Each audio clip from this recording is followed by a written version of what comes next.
Et pour terminer cette série sur c'est quoi le bonheur pour vous, donc nous avons vu déjà Thierry Casanova, Étienne Chouard et Marion Kaplan qui étaient naturopathes. Donc des horizons, des activités, des secteurs d'activité très différents et donc qui nous apportent leur vision de c'est quoi le bonheur. Alors est-ce que déjà à partir de là, à partir de 1, 2, 3 intervenants, vous avez trouvé une piste peut-être pour éclairer votre chemin sur c'est quoi le bonheur, parce que on pense qu'en ce moment, c'est un enjeu important de notre société que de retrouver sa joie de vivre. Parce que oui, c'est ça le problème. Avec ce qui se passe en ce moment, c'est qu'il y en a certains qui ont perdu malheureusement leur joie de vivre. Alors souvent, ce qui enlève la joie de vivre, ça enlève la joie de faire des choses, voilà, et même d'exister et d'être vivant. Alors comment peut-on être vivant malgré peut-être une situation pourrie qui nous entoure? Voilà. J'espère que vous avez trouvé un peu des réponses, mais avec ce 4e et dernier volet de notre sélection c'est quoi le bonheur pour vous, il nous reste à découvrir un médecin, le docteur Henri Joyeux. Voilà, une personne qui ne fait pas forcément énormément de vidéos sur Internet, mais que j'ai découvert dans plusieurs reportages, des entrevues à la télévision. Et je me disais, mais ce médecin a quand même un regard un peu différent que peut-être il y a la médecine classique, mais il porte autre chose dans ce qu'il parle. Et ça rejoint un peu les formes de santé avec les autres personnes que vous avez déjà découvert ici, qu'elles soient mentales, physiques, ou la façon de concevoir le monde. Donc le professeur Henri Joyeux, qui a parfois été un peu controversé parce que bien sûr il ne plaisait pas à tout le monde au niveau de la médecine traditionnelle. Mais bon, là on ne rentrera pas dans les détails médicaux, on va juste aller découvrir c'est quoi le bonheur pour lui. Et puis j'espère qu'avec ce dernier volet, vous allez arriver à tracer votre route pour votre joie.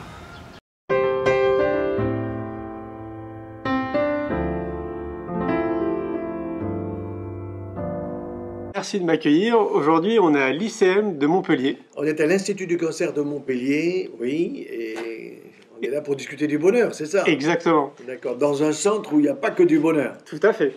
Ouais. Alors, c'est quoi le bonheur pour vous?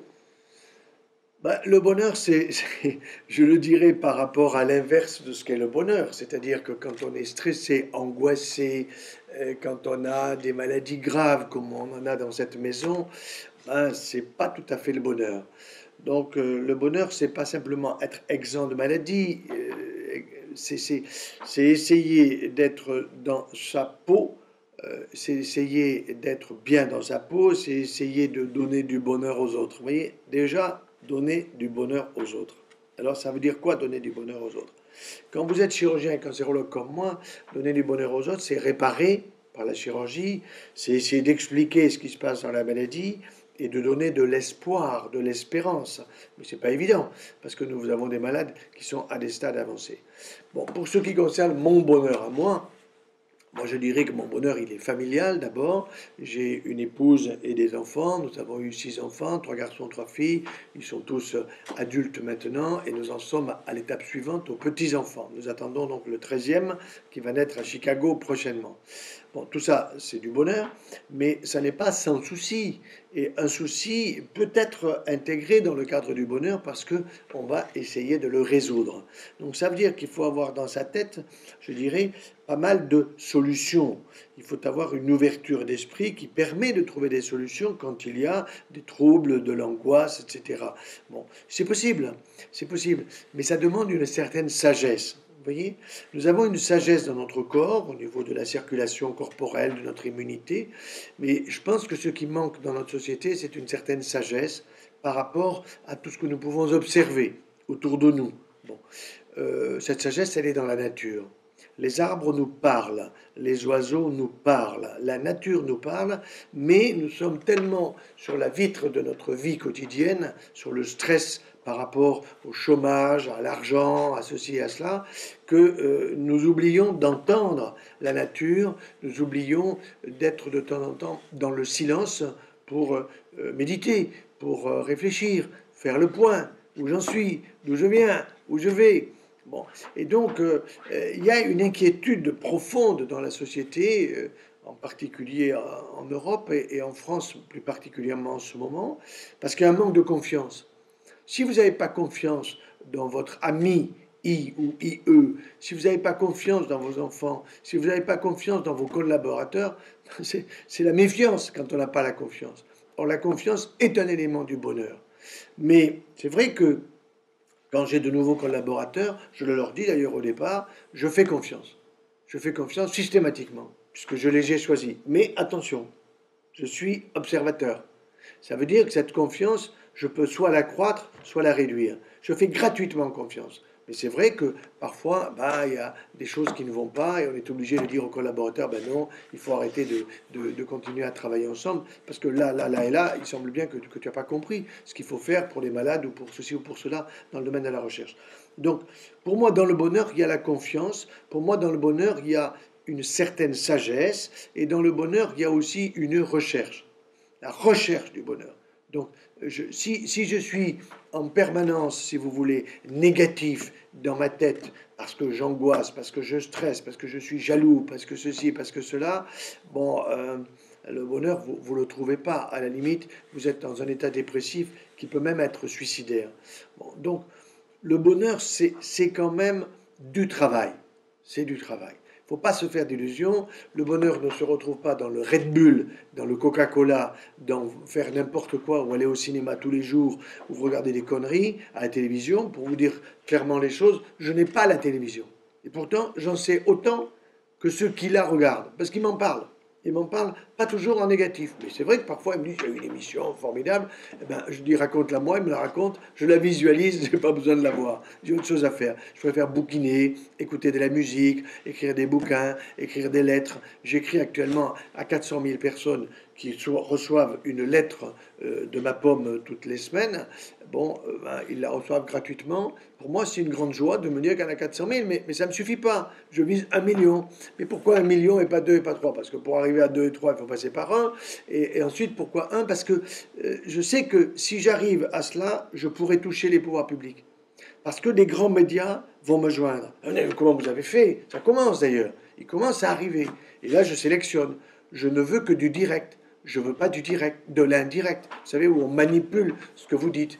Donc là, avec les médias, je suis méfiant.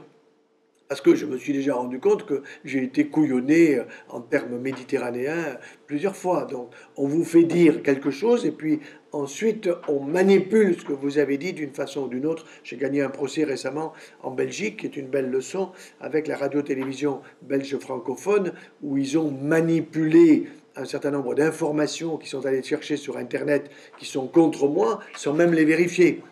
Pourquoi? Parce que quand vous faites un peu du buzz, automatiquement, on vous observe. Il y a des gens qui disent « Ah, il est très bien », ils en disent même trop, et puis d'autres qui vous cassent en petits morceaux, sans même savoir qui vous êtes, sans avoir parlé une seule fois avec vous. Voilà. Donc, moi, je le verrai comme ça.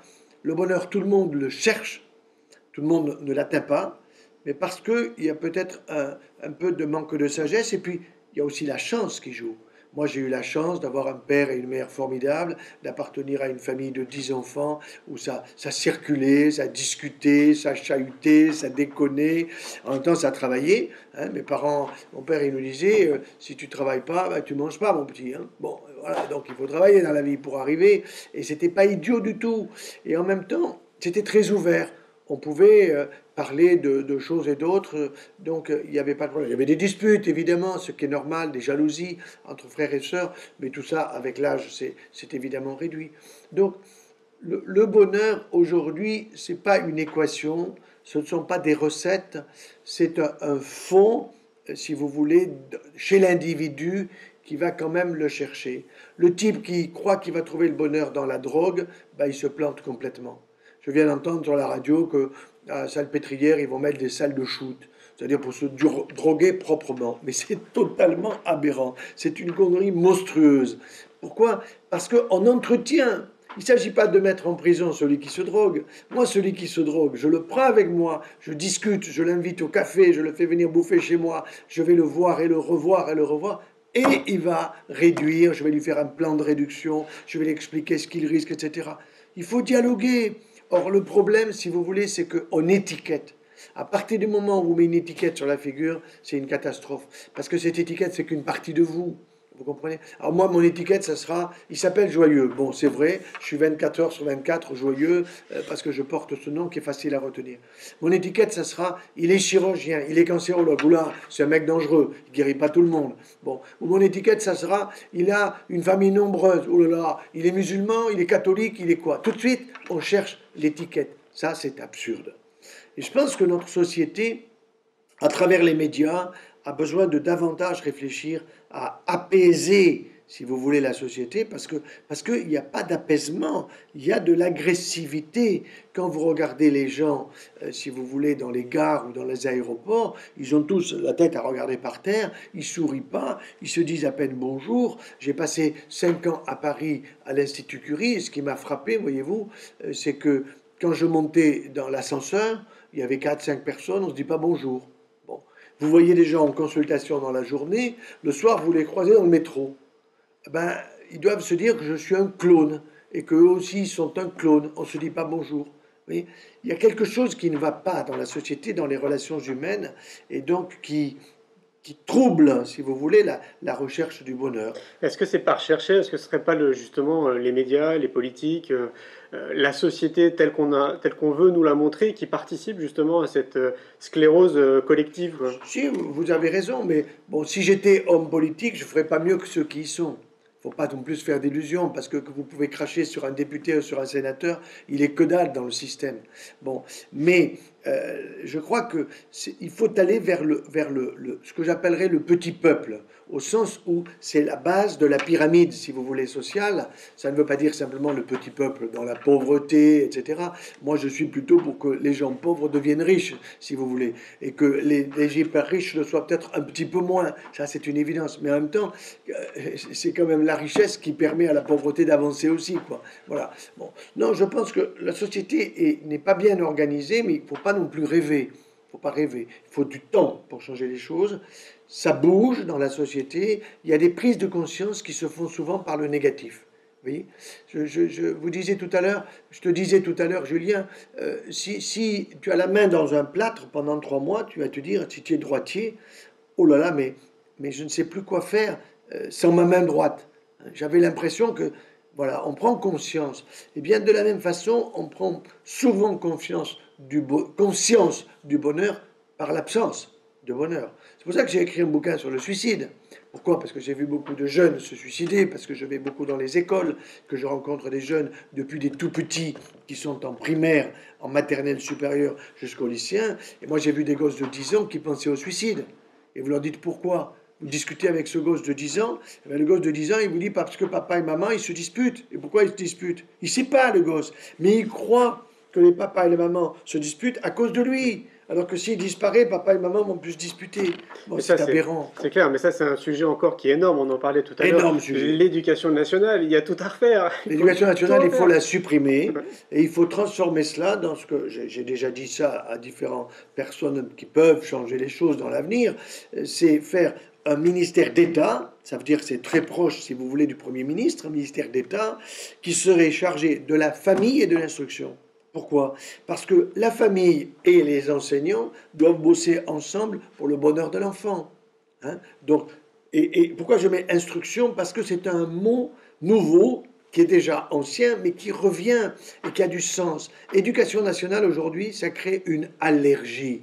C'est les syndicats, ce sont les grèves permanentes, ce sont les profs qui ne sont pas contents, ce sont les élèves qui se battent dans l'école, ce sont les flics qu'on va venir faire pour mettre de l'ordre dans l'école. Enfin, l'éducation nationale, c'est ça. Bon, ben donc, le diagnostic, il est fait, ras-le-bol.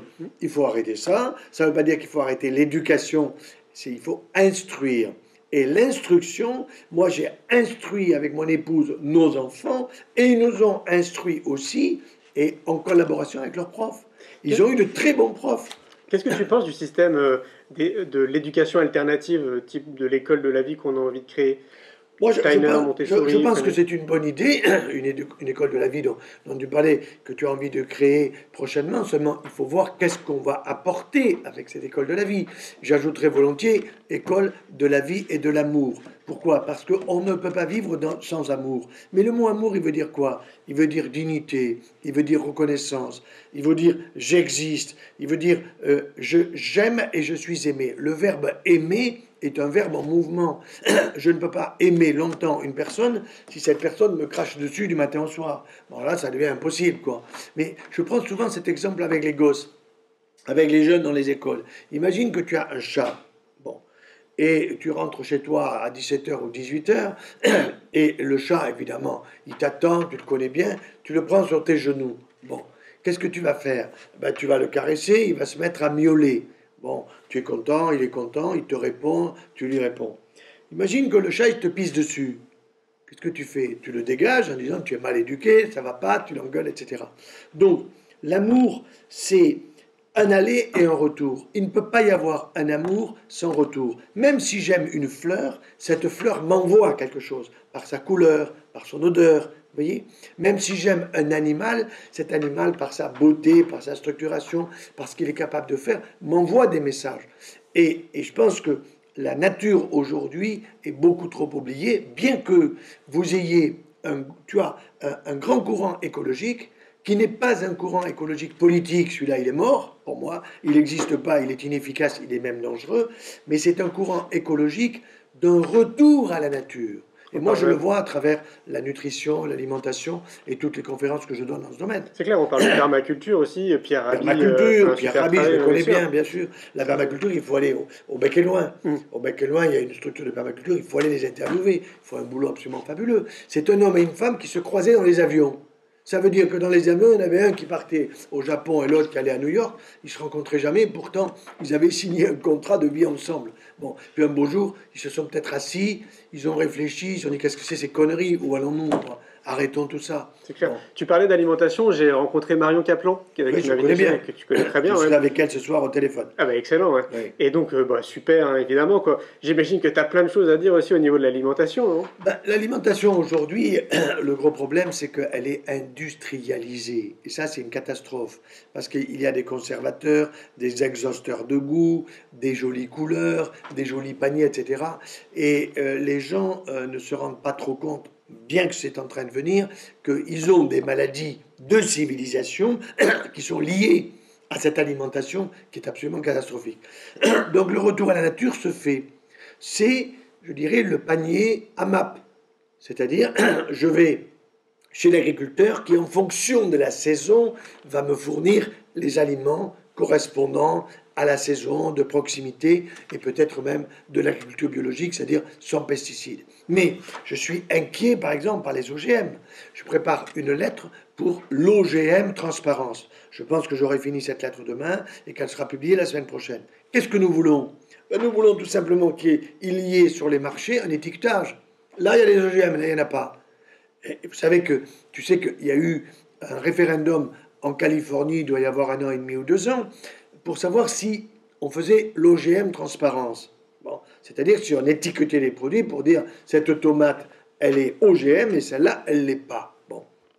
Il y a eu une bagarre à la télévision, il y a eu une campagne. Quand il y a un référendum, il y a une campagne. Ceux qui sont pour, ceux qui sont contre. Qui c'est qui a gagné? Ceux qui ont dit il ne faut pas étiqueter. Pourquoi ils ont gagné par rapport aux autres?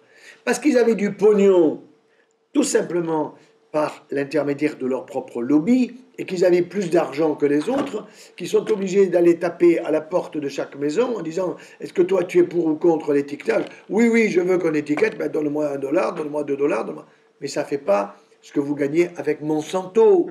Monsanto, ce sont des mafieux. Ce sont des mafieux authentiques. Ils sont en costume 3 pièces. Ils ont une action considérable sur les députés, les sénateurs, les pouvoirs publics, les ministres. Et les ministres, ils ont la trouille, parce qu'ils ont le pognon. Parce qu'ils ont le pognon. C'est clair. Hein. Bah, justement, pour moi, l'alimentation cadre très bien avec cette notion de bonheur, parce que si tu changes ton alimentation, tu changes tout. Tu changes ta vie, tu changes l'agriculture, tu changes tout. Quoi. Mais bien sûr, on sait qu'il y a une relation entre l'alimentation et notre propre cerveau. quelle est la meilleure alimentation aujourd'hui? C'est l'alimentation méditerranéenne. Nous sommes à Montpellier, qui est la plus ancienne faculté du monde en exercice au niveau de la médecine, qui a été créée il y aura bientôt 1000 ans. Bon, et donc nous avons ici des concepts hippocratiques. Et que disait Hippocrate 500 ans avant Jésus-Christ? Il disait que ton aliment soit ton médicament. Vous voyez, que ton aliment soit ta médecine. Et aujourd'hui, que fait la recherche? CNRS, INSERM, tout ce que vous voulez comme équipe de recherche, ils sont en train de démontrer ce que disait par sa propre observation ce médecin fabuleux qui était Hippocrate, qui comparait le bien portant avec le malade, comme exactement je compare celui qui veut se suicider avec celui qui a le bonheur, eh bien, par cette comparaison, il est arrivé à faire des aphorismes, à dire des choses qui sont d'une simplicité absolue, c'est-à-dire c'était le tweet d'Hippocrate. Au fond, un tweet, c'est 140 caractères, eh bien, quand vous dites un aliment, c'est ta médecine, ça fait moins de 140 caractères, donc déjà, Hippocrate tweetait, et il faut reprendre ce qu'il disait. D'ailleurs, moi j'ai le sentiment ou la sensation que la permaculture pourrait être vraiment la clé du futur par rapport à ces problèmes d'alimentation. Alors ça, c'est une certitude. Ce qu'on n'ose pas dire, c'est que la Terre peut nourrir 100 milliards d'hommes. Ça, c'est pas moi qui le dis, ce sont les ingénieurs de l'agro qui ont calculé les terres cultivables, etc., par rapport à la construction aux maisons et compagnie. 100 milliards d'hommes. Or, nous ne serons jamais 100 milliards d'hommes sur la planète, par la régulation des vivants et des morts. Alors on nous fait croire qu'on va vivre 200 ans, c'est une connerie monumentale, on va vivre, disons, maximum 120. Mais en admettant que tout le monde arrive à 120 ans, à 120 ans, on va laisser la place, et il y en a d'autres qui vont arriver. Donc, si notre Terre peut nourrir jusqu'à 100 milliards d'hommes, eh bien, il faut qu'on s'organise. Mais ce n'est pas en envoyant des sacs de riz là-bas au Bangladesh ou je ne sais pas où, si en leur apprenant à cultiver la terre, à faire de la permaculture, comme c'est en train de se développer en France, avec le cheval, avec le mouton, avec la chèvre, etc. Bon, mais ça va demander du temps. C'est en train de venir.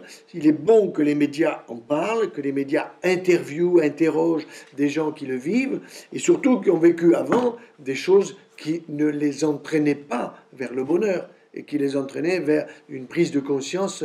Qu'est-ce qu'on fait? Quel est le sens de notre vie? Est-ce que le sens de la vie, c'est de gagner des dizaines et des dizaines de millions d'euros pour finalement ne pas savoir qu'en faire? Quand vous pensez qu'un type qui est chez Carrefour, qui plante Carrefour et qui sort avec un matelas de pognon monumental, je ne sais plus si c'est 1 ou 2 millions d'euros, ça veut dire quand même que la société déconne là, ça ne va pas. S'il a planté sa boîte, eh ben, il faut qu'il parte avec un coup de pied dans le cul et tout simplement pas un centime.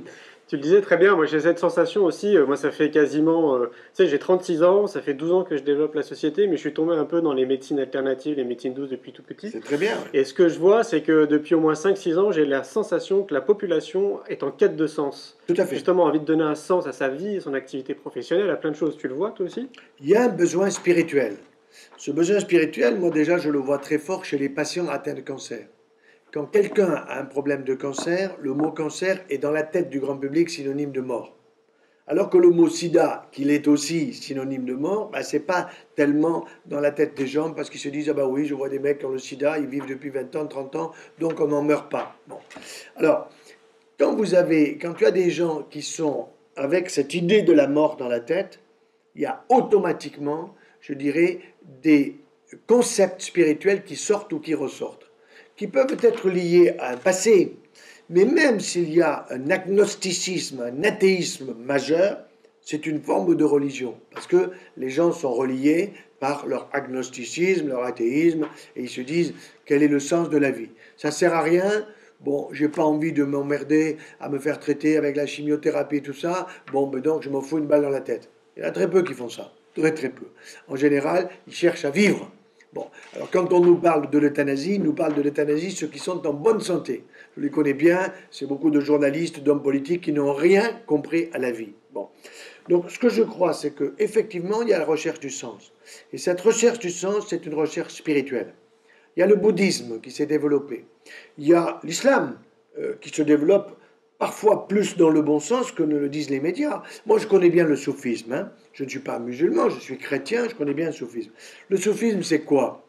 Il y a là-dedans ce qu'on appelle la petite djihad et la grande djihad. Alors, qu'est-ce que ça veut dire? Les gens confondent tout. La petite djihad, c'est je fais la guerre à mon voisin pour lui piquer ce qu'il a par jalousie. Bon, ça c'est nul. C'est la jalousie, c'est la connerie de l'enfant qui veut avoir le jouet de son camarade ou de son frère. Bon. Par contre, la grande djihad, c'est quoi? Dans le soufisme, c'est je fais la guerre à mes défauts. À mes défauts. Ça veut dire que j'essaye de me rendre compte qu'en moi, j'ai un certain nombre de défauts. On peut en citer une pagaille, et c'est ça que je dois pourquoi je dois lutter. Pourquoi? Pour m'améliorer face à l'autre. Parce que personne n'est arrivé à la perfection n'est pas de ce monde, mais c'est un chemin. Or, c'est un chemin, effectivement, pour moi, de bonheur. Donc la recherche du sens, je dirais, elle est très présente dans la société, mais plus chez l'individu que dans le global. Que ce qui s'est passé, par exemple, avec l'affaire de Je suis Charlie, bon, qui a été une catastrophe absolue, c'est une évidence, eh bien, en réalité, il faut réfléchir. Il faut réfléchir à pourquoi on en est arrivé là. Est-ce que c'est vraiment une bonne idée de pisser sur des choses qui, pour certaines personnes, sont sacrées, de se moquer de choses qui ont de la valeur? Moi, je crois qu'on peut se moquer de tout, mais il y a des limites. Et ces limites, elles sont dans le respect de l'autre. Je ne peux pas me moquer d'un camarade, d'un enfant, d'un collègue, parce que je sais que si je me moque de lui, je peux faire avec des mots M-O-T-S, des mots M-A-U-X, qui peuvent le pousser au suicide. Vous avez des gosses dans les écoles, moi que j'ai vus, qui se sont suicidés parce qu'ils ont été pris par d'autres, foutus sur Facebook ou sur autre chose, et qui n'ont pas pu supporter. Donc la fragilité humaine, elle existe. Et nous sommes tous des êtres fragiles, plus ou moins. Moi, je pense qu'à mon âge, je suis peut-être un peu moins fragile que quand j'avais 20 ans ou 25 ans, et vous ne savez pas ce que je voulais faire encore dans l'avenir. Bon, j'ai fait un peu le tour, mais je n'ai pas fini. J'espère encore avoir beaucoup de temps devant moi. Mais je pense que les gens ont besoin de voir des personnes qui peuvent les aider à réfléchir, à discerner, sans leur imposer quoi que ce soit. C'est-à-dire que quand tu es avec une personne qui n'est pas bien, ben, il faut la laisser parler. C'est pour ça que quand je suis à l'hôpital avec des malades, dans la chambre, il faut s'asseoir. Il faut s'asseoir dans une chaise ou au bord du lit. En consultation, il faut s'asseoir. Si on est debout, ça veut dire, au fond, le message que reçoit le patient, c'est « Bon, allez, allons-y vite, qu'est-ce que vous avez à me dire? Tout va bien, vous avez bien dormi, vous avez pas mal, très bien, et je me casse. » Non, il faut écouter les gens, parce que les gens ont des choses à nous dire. Et en même temps, nous aussi, on apprend. Moi, j'apprends du plus humble clochard qui peut être là, vautré dans une rue ou dans le métro, et où si j'ai le temps, je vais parler avec lui. Pourquoi vous êtes là? Qu'est-ce que vous faites? D'où vous venez? Qu'est-ce que vous avez fait dans la vie? On est parfois sidéré par l'intelligence de ces gens-là, par évidemment une certaine déprime qu'ils peuvent avoir, mais dans leur regard, on se rend compte que en parlant avec eux, on éclaire leur regard, on leur donne du bonheur, on leur donne éventuellement une pièce ou un sandwich si on en a un qu'on va leur passer, mais on sent qu'on fait passer quelque chose. Alors ça nous permet de revenir à quelque chose qui est pour moi fondamental dans le cadre du bonheur, c'est l'amour. Je vous fais remarquer une chose, c'est que l'amour, ça ne s'achète pas. La prostitution, ça s'achète, c'est pas de l'amour. Quand on dit faire l'amour, c'est la connerie, c'est pas ça. J'achète du sexe ou j'achète ceci ou cela. Mais même si vous aimez votre compagne, votre ami ou quelqu'un, votre père ou votre mère, et que vous lui faites un cadeau, bon, ben, vous allez acheter quelque chose, mais bien, l'amour que vous allez donner à l'autre, ça vaut beaucoup plus cher que tous les bijoux que l'on peut donner. Je vais vous dire, quelque chose qui m'a beaucoup frappé dans mon expérience, je me suis occupé de quelques enfants handicapés. Bon. Et handicapés quand même sérieusement, puisque d'une manière génétique, avec ce qu'on appelle la trisomie 21. Hein. On disait autrefois des enfants mongoliens. On dit, oh là là, ils sont débiles ces enfants, etc. Mais vous ne pouvez pas vous imaginer, quand vous mettez un enfant comme ça dans la confiance, pas en lui offrant des bonbons, en parlant avec lui, en l'écoutant, quand il vous embrasse, il vous bouffe les joues. Vous avez, avec ces personnes-là, je dirais, une notion de l'amour et du bonheur, que c'est quelque chose de prodigieux, que l'on ne voit pas de la même façon chez des gens qui sont structurés, qui ont tous les gènes, etc. Moi, je disais à mes propres enfants quand ils grandissaient, je leur disais, Christophe, qui était un enfant justement trisomique, mais Christophe, quand il m'embrasse, je sais ce qu'il veut me dire, quoi. On ne parle pas d'amour inconditionnel? Alors l'amour inconditionnel, bon, oui, mais il faut faire attention parce que ça ne peut pas être inconditionnel. Ça sera inconditionnel pour une fleur, pour un élément de nature, pour un animal, mais avec l'humain, oui, je donne de l'amour inconditionnel quand je fais confiance à mon collaborateur que je viens de recruter, en disant, je te fais confiance, mais fais pas de conneries. Bon, mais ça c'est un peu inconditionnel. Voilà.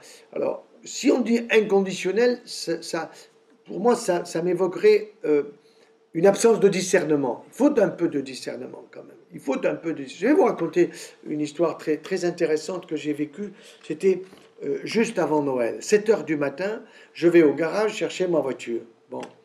Et puis, il y a un type qui rentre dans le garage et qui a à la main une barre de fer. Bon. Et ce gars-là me demande les clés de ma voiture. Bon. Alors, je lui dis, non, je ne vous les donne pas parce que je vais à l'hôpital voir des malades, ce qui était tout à fait la vérité. Il me dit, il me tutoie, il me dit, donne la voiture ou je t'écrase la tête avec son bâton, d'accord, sa barre de fer. Bon, je commence à stresser, quoi. Hein, bon, je commence à stresser. Et puis, je continue à lui expliquer que je vais voir des malades, que s'il veut, il vient dans ma voiture, je le prends dans ma voiture et qu'on y va ensemble. Bon. Et là, je lui dis, je vais voir des gens qui souffrent. Et en lui disant, je vais voir du souffre, j'ai senti que je touchais sa partie affective. Sa partie délicate, sa partie profonde. Il n'était pas bourré, hein. Il n'était pas drogué, il n'avait rien de tout ça, parce que, bon, je m'en serais rendu compte et je me serais méfié, peut-être j'aurais fui autre chose. Donc, je l'ai touché au cœur. Bon. Et en le touchant au cœur, ben, à un moment, il en a eu marre de discuter avec moi, il a foutu le camp. Et j'ai pu aller à l'hôpital. Bon, après, j'ai stressé, quoi. J'ai raconté ça à ma femme, je suis allé prendre un bon petit café avec du sucre, mais je me suis dit, il aurait été drogué, il me cassait la gueule, j'étais en morceaux, quoi.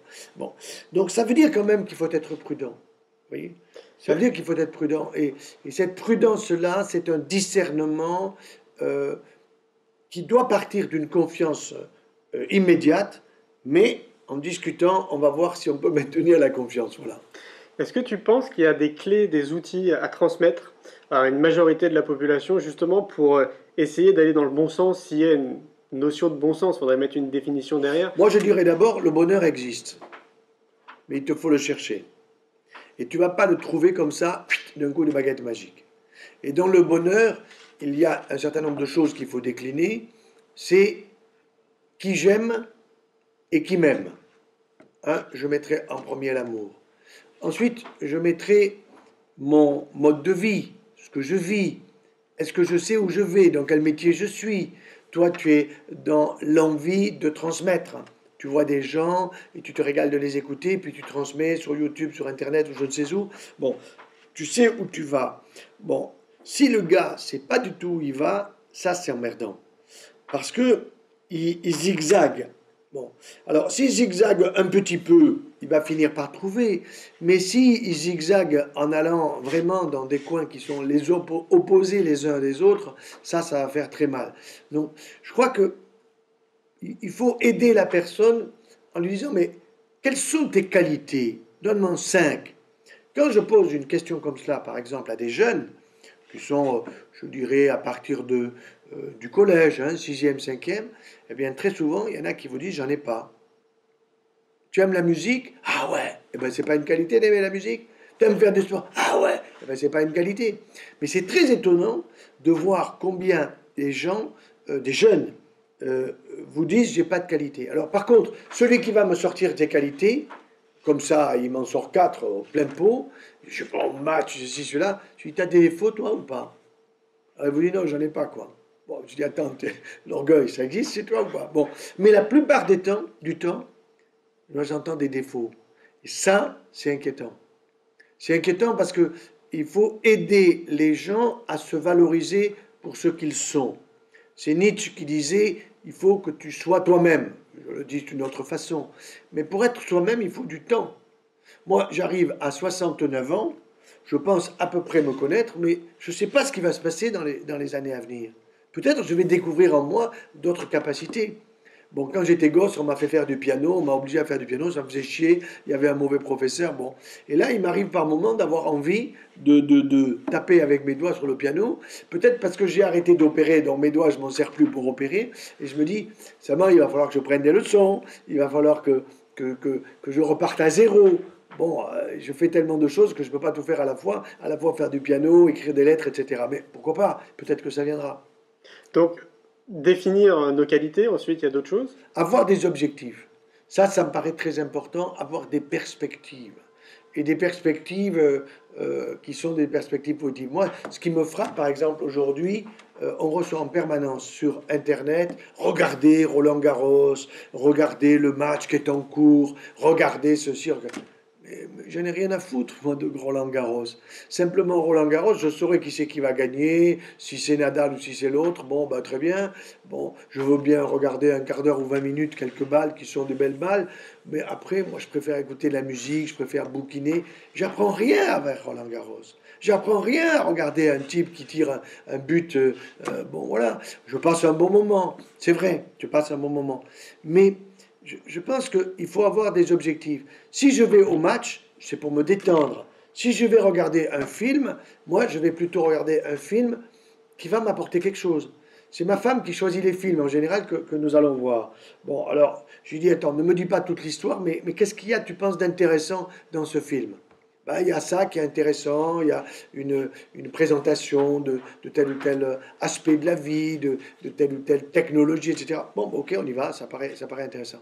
Mais y aller comme ça, sans but, sans réfléchir, non. Je pense que c'est important de réfléchir, qu'est-ce que je fais, pourquoi je le fais, à quoi ça me sert. C'est un peu égoïste, tu me diras. Mais après tout, si ça me donne du bonheur, auquel cas, bon, c'est sympa, quoi. Tout à fait, parce que pour moi, ça revient à se dire justement, à répondre à cette question, c'est quoi le bonheur pour moi? Parce que si tu réponds à cette question, j'ai le sentiment que ça te donne comme un GPS dans ta vie. Oui, c'est vrai. C'est vrai, c'est-à-dire que de réfléchir au bonheur, ça peut en donner. Bon. Mais en même temps, c'est vrai que on peut avoir des moments de déprime ou des moments difficiles dans la vie. J'en ai eu comme tout le monde. Et là, il faut faire attention parce que ce sont des moments où il faut se dire, d'autres en ont eu. Je ne suis pas tout seul dans la vie. Hein.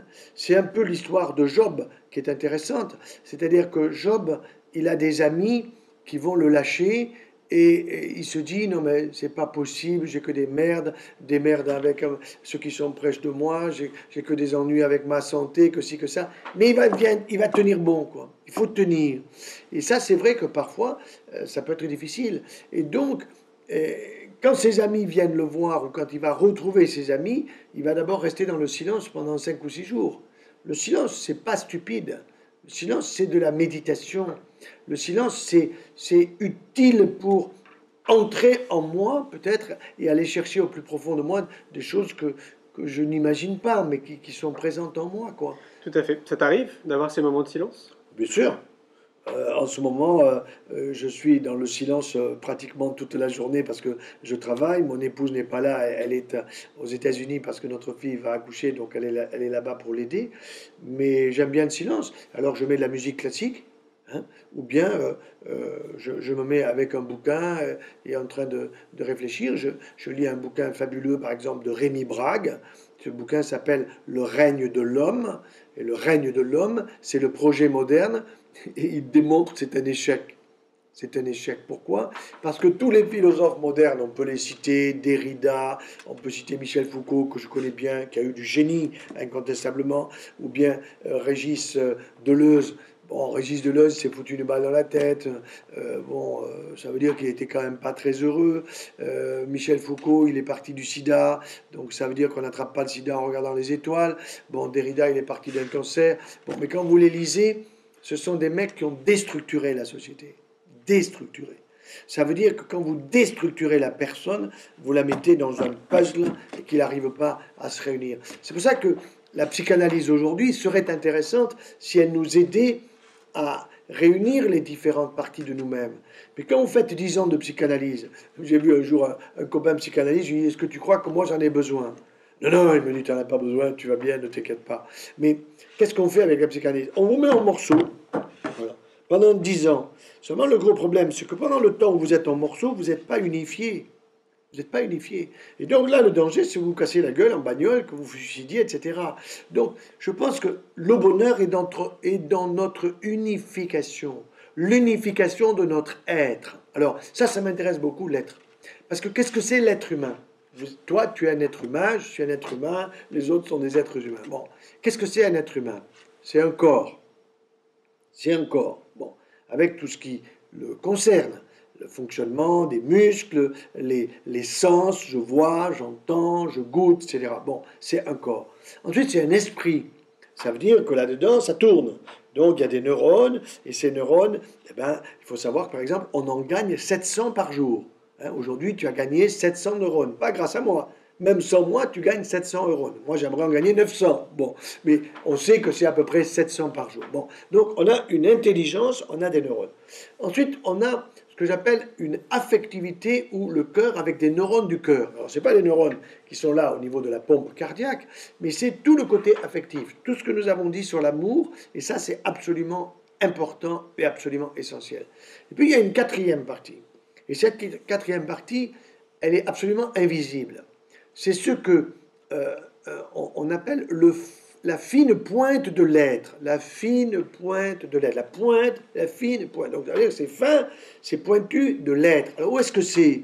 Alors, j'ai un collègue chirurgien qui s'appelait Cabanis à l'époque, qui disait, mais ça s'appelle l'âme. Il disait, l'âme, ça n'existe pas, je ne l'ai pas trouvé sous mon bistouri. Mais imbécile, il croit qu'il n'y a que le monde visible. Or, le monde invisible, c'est quoi? C'est le monde de l'amour. Quand vous donnez de l'amour à un enfant, quand vous donnez de l'amour à votre compagnon, votre conjoint, etc., ben c'est de l'invisible, je veux dire, c'est de l'invisible, mais c'est du vécu, c'est du ressenti, c'est ressenti par nos sens, par notre intelligence, etc. Donc, je crois beaucoup que le bonheur, c'est cette unification de notre être, c'est-à-dire, j'ai conscience de mon corps, je sais comment ça marche. J'ai conscience de mes neurones, ça c'est un cadeau, parce que mon papa et mon maman, eh ben, par la génétique, ils m'ont donné des neurones, bon, eh ben, il faut que je m'en serve. Donc, et c'est pas avec du hashish que je vais gagner 700 neurones par jour. Je vais en gagner 200 ou que dalle. Bon. Ensuite, il y a le côté de la dignité, de l'amour, de la reconnaissance. Ça me paraît extrêmement important, puisque quand quelqu'un ne sent pas de l'amour, eh ben, il va déprimer. Alors il va aller au Prozac, il va aller aux benzodiazépines, à des médicaments qui vont le transformer en légume. Et puis il y a cette fine pointe de l'être. Alors, j'ai le souvenir très précis d'un jeune garçon qui s'appelait Thierry, qui était ici dans cette maison et qui était malheureusement en fin de vie.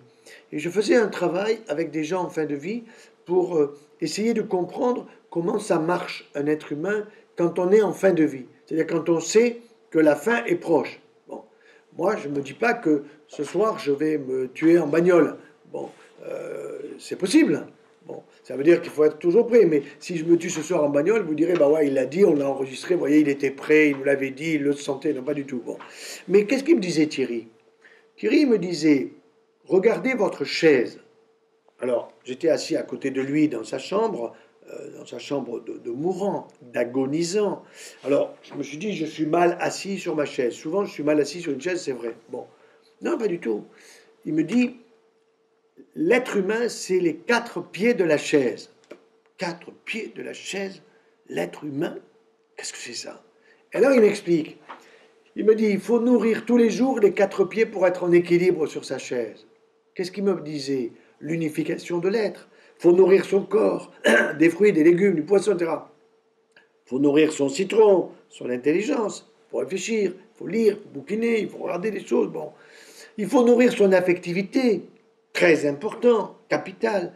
Et puis, il faut nourrir la fine pointe de son être, c'est-à-dire la spiritualité, quelle qu'elle soit. Pour moi, même un type ou une personne qui est totalement agnostique et athée, on va prendre Nietzsche, Sartre, tout ça, ça ne me gêne pas. Bon, ben, il faut le nourrir.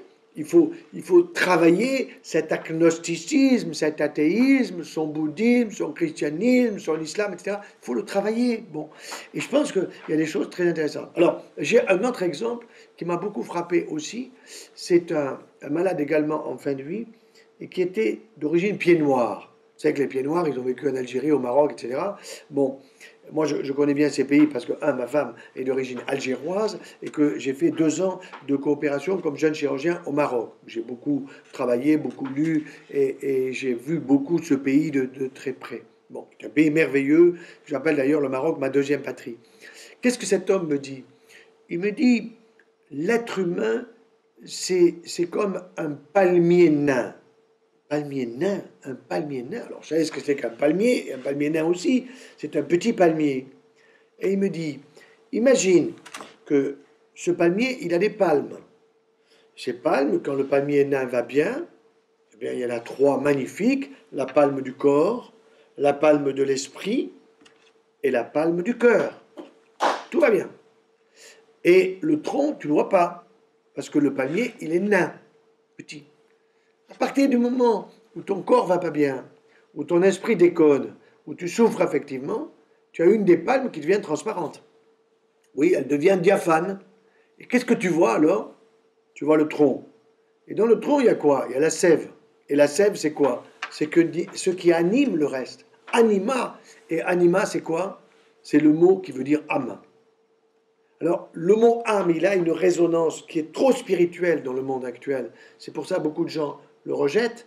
Mais je pense que si on l'explique comme cela, comme mon malade me l'expliquait avec le palmier nain, et qu'on explique bien, je trouve que c'est assez lumineux. Moi, en tout cas, ça m'a fait beaucoup de bien de l'expliquer comme ça, et je l'explique beaucoup à des jeunes et à d'autres, et ça passe, le message passe. Oui, je trouve ça très beau. Ouais. Oui. Je pense que tu es aussi très bien placé pour parler de l'aspect médicament. Moi, je suis le premier à dire, ne consommez pas de médicaments. Le moins possible. Le moins possible. Oui. Tu as des choses à dire peut-être là-dessus? Oui, alors bon, les médicaments, c'est sûr que si demain j'ai une tumeur importante et qui est très sensible à tel ou tel médicament, on va prendre un exemple très concret, une qu'on retrouve dans l'estomac et qui s'appelle GIST, G-I-S-T. Ça veut dire gastro-intestinal stromal tumor. Bon, une tumeur particulière. On a trouvé, depuis à peu près une quinzaine d'années, le médicament spécifique de cette tumeur. Et j'ai vu un patient que j'ai eu dans le service qui avait une tumeur dans son estomac qui n'avait pas été vue par les gastro parce qu'elle était mal placée. Ils n'avaient pas retourné l'endoscope pour la voir. Elle était de la grosseur d'une belle orange. Bon, une belle orange tumeur, c'est pas très sympathique. Bon.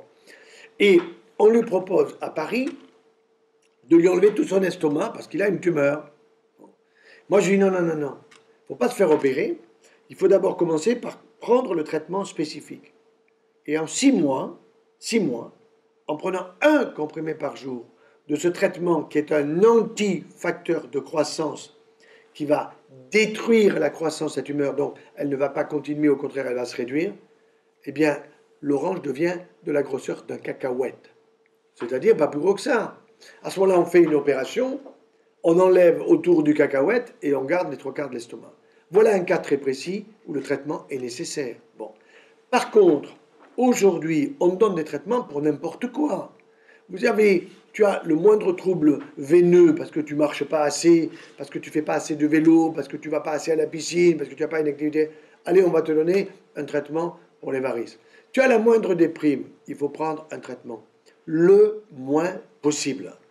Éventuellement aller à des compléments alimentaires quand c'est nécessaire, c'est-à-dire quand vraiment il y a une carence en oligo-éléments, en minéraux, ça peut arriver. Il y a des femmes, par exemple, qui, avec le système des règles extrêmement fréquents et des fuites sanguines importantes, elles ont besoin qu'on leur donne du fer. Bon. Mais ce n'est pas le tardiféron qu'il faut leur donner, qui est un médicament pourri, qui donne des sels noirs, malodorantes, etc.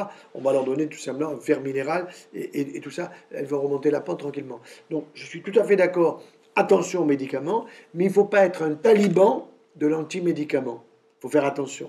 Et c'est pour ça que j'ai donné cet exemple du GIST, parce que c'est un exemple lumineux. Bon, par contre, une femme qui a un cancer du sein, elle vient te voir et on va lui proposer la chimiothérapie. Cette femme, elle dit, docteur, ma tumeur, mon cancer, il est bien là. Oui, madame, vous avez raison. Et pourquoi vous m'enlevez tous mes cheveux? Pourquoi, après le traitement que vous me donnez, j'ai plus un cheveu sur la tête? Et pourquoi vous m'abîmez mes globules blancs dont j'ai besoin pour mon immunité? Eh bien oui, parce que c'est une chimiothérapie qui donne un médicament contre la mitose, c'est-à-dire la multiplication de la cellule. Or, nos cheveux, ils poussent, nos ongles, ils poussent, notre peau se transforme. Et c'est très important de faire comprendre au grand public que, effectivement, les recherches à venir ne sont plus vers la chimiothérapie, mais vers des médicaments spécifiques de la tumeur. C'est pour ça qu'il faut comprendre que notre corps, c'est pas j'ai 30 ans ou 35 ans, toutes mes cellules ont 35 ans. C'est pas vrai. Les cellules de la langue, elles ont 10 jours. Les cellules du système de l'odorat, 3 mois. Bon, mes globules blancs, ils vivent 7 jours. Mes globules de l'intestin, ils vivent 4 jours. Mes globules du côlon, 6, 7 jours. Les cellules du foie, j'ai dit globules, non, les cellules, hein, et les cellules du foie, 1 année. Bon, mais si j'esquinte mon foie avec de l'alcool fort, whisky, Pernod Ricard et toutes ces saloperies, bah évidemment, je ne vais pas le renouveler tous les ans, mais tous les 3 ans, je vais faire une cirrhose. Bon, donc tout ça, c'est des choses qui sont importantes. Donc les comportements dans notre vie sont importants à connaître. Il y a des comportements délétères et il y a des comportements qui sont positifs pour ma santé. Le gros problème, c'est que si tu dis que de fumer du hashish, c'est pas bon pour la santé, on va te dire, ah oui, tu es contre le plaisir de fumer du hashish. Bon. Ben, non, c'est pas ça que je veux dire. Je suis pas en train de moraliser sur le fait qu'il faut ou pas prendre du hashish et que moralement, il vaudrait mieux pas en prendre. Le grand danger, c'est ça. C'est que immédiatement, dès qu'on va mettre quelque chose qui est un obstacle à un comportement, on va te dire, tu moralises. C'est une connerie. C'est pas de la moralisation, c'est un conseil fraternel, c'est un conseil utile à la santé de l'autre. Oui, puis c'est une observation. Mais bien sûr, parce qu'il y a une observation, parce qu'on le sait, quoi. Parce qu'on le sait. Quand on parle de médicaments, on parle de vaccins. Là, tu as parlé de vaccins là, récemment. Ouais. Alors moi, je suis à 3000% avec toi. Ouais. Est-ce que tu peux peut-être détailler, justement, moi, en gros, c'est dire, voilà, surtout, vaccinez pas vos enfants, quoi. Alors, les vaccins d'aujourd'hui devraient être pour les pays qui en ont besoin. C'est pas la France. Nous avons une bonne hygiène de vie. Diphtérie, tétanos, polio, ce sont les 3 vaccins obligatoires. Ça veut dire que les autres ne le sont pas. Bon. Mais quand on envoie le petit à la crèche, il est écrit dans la charte soi-disant de la crèche, mais souvent ce n'est pas écrit, qu'il faut vacciner le petit, sinon on ne le prend pas. Donc les parents, ils ont la trouille, ils vaccinent le petit. Pour moi, la diphtérie, il n'y en a plus, grâce à l'hygiène de vie. Le tétanos, il faudrait vacciner si le gosse, il a les mains dans le fumier. S'il a les mains dans de la rouille, et s'il est, je dirais, il y a un certain nombre de personnes dans notre pays qui arrivent de pays qui sont véritablement en voie de développement, qui ne sont pas en bonne santé. Peut-être que ceux-là, il faut les vacciner. Peut-être qu'il faut vacciner celui qui a une greffe de cœur, qui a une insuffisance rénale. Bon. Mais le gars qui est en bonne santé, il a besoin de former son immunité. Donc, il va prendre la rougeole, le petit. Et alors, il fera une rougeole. Il fera une petite coqueluche. Et il fera une coqueluche. Il ne va pas en mourir. Bon. Donc, ça veut dire que les vaccins d'aujourd'hui, il faut faire attention. Pourquoi? Parce qu'ils ont mis des stimulants de l'immunité. De l'aluminium qui est produit pourri, dangereux, qui va se stocker dans le système gras, système nerveux en particulier, qui est dangereux pour l'avenir de l'enfant. Et puis, il y a le formaldéhyde. Et ce formaldéhyde, qui est présent également dans beaucoup de vaccins, il est cancérigène. Comment se fait-il que quand il y a eu une campagne pour vacciner les enfants qui étaient en 6e ou CM2 contre l'hépatite B, or l'hépatite B on l'attrape si on est chirurgien, si on est dans le milieu infirmier, dans le milieu médical, ou bien si on se drogue, si on se pique, là, oui, ces gens-là, s'ils veulent se droguer, on a intérêt à les vacciner avant. Mais ce n'est pas tout le monde. Ça, c'est une petite minorité. Donc, il faut ne pas être un taliban contre le vaccin, il faut savoir qui en a besoin. Qui en a besoin? Pour l'instant, moi, mes petits-enfants, ils n'en ont pas besoin. Je n'ai pas envie d'avoir un petit enfant autiste.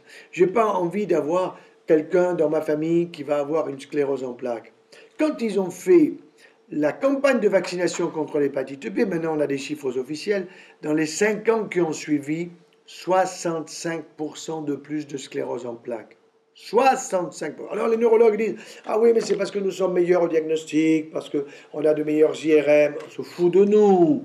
Exactement comme pour l'Alzheimer, où tu as 4 médicaments pour l'Alzheimer qui coûtent la peau du cul et qui servent à rien, alors qu'il faut donner un verre de bon vin, alors qu'il faut être gentil avec les gens, alors qu'il faut les faire chanter, alors qu'il faut les faire danser, alors qu'il faut leur donner une alimentation méditerranéenne, de la bonne huile d'olive, des fruits frais, de saison, bio, etc. Voilà. Beaucoup de bon sens. C'est que du bon sens.